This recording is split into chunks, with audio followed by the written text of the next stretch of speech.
This story comes from a desolate village called Karsheda, hidden deep within a forest where even time seems afraid to move.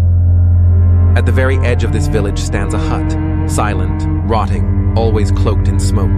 And inside lives a woman no one dares speak of. They call her Merri, the Shadow Woman. They whisper of rituals beneath blood moons, strange dolls hanging from trees, animals found with no eyes and no blood. Some say she sold her soul to darkness. Others say she never had a soul to begin with. Then came Vikram, a young, ambitious photojournalist from the city. He was working on a documentary about rural folklore. The villagers warned him, "Don't go near Merri's hut."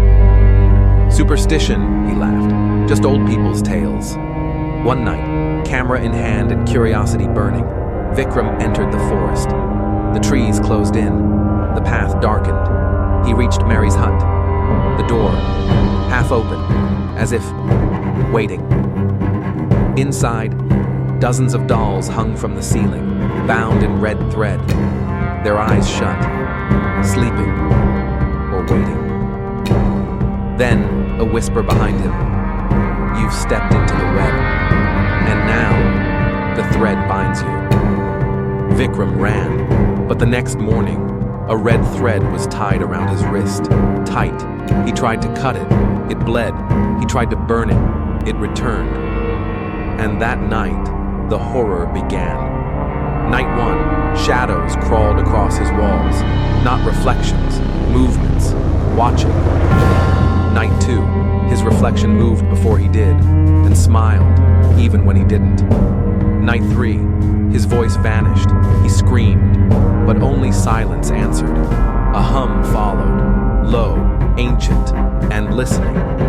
Night 5, symbols burned into his chest, markings as if someone branded him in his sleep. Night 7, his eyes turned completely black.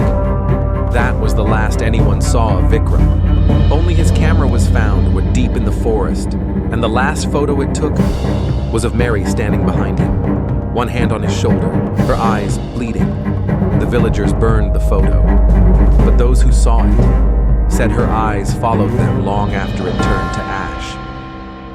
Then the curse began again. A child woke screaming, red thread tied around her ankles.